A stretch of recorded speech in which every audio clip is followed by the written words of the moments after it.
این آب را از چقوری 98 متر برای آبیاری کردن خوابگاه دانشگاه کلوب با مبلغ 200,000 سومانی برآوردند.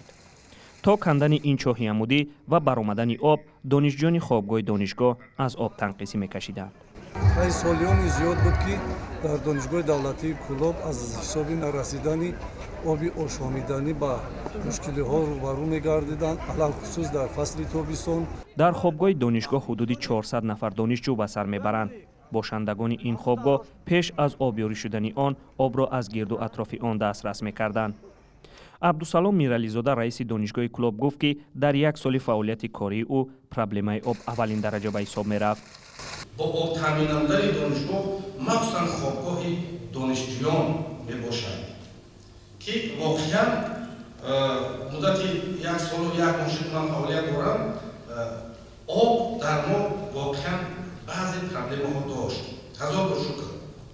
برای کندن و برآوردن این آب خود رهبریت دانشگاه اقدام کرده است. 2 ماه متخصصان در نزد خوابگاه آب کافتند. بعد 2 ماه این آب از زیر زمین برآمد. و در مورد ساختمان چاه عمودی همش از حساب دانشگاه است. حالا از این آب نه تنها خوابگاه بلکه دیگر بیناهای دانشگاه نیز استفاده میبرند. دانشجویان خوابگاه دانشگاه که همه دخترانند از آبیاری شدن بیناهاشان خرسندند. امروز میتواند گرد و گوشه دانشگاه دولتی کلوب باز هم سرسبز و خرم‌تر گردد.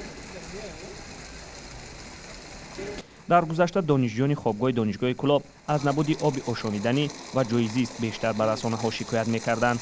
مشاهده می‌شد که دانشجویان ستیل در دست به هر طرف شهر آب می‌کافتند. رهبریت دانشگاه کلوب در برابر ساختن چاهی عمودی یک مناره 16 متره ساخته در آن 80 متر کوبی آب را ذخیره می‌کنند تا در روز مبادا از آن استفاده برند.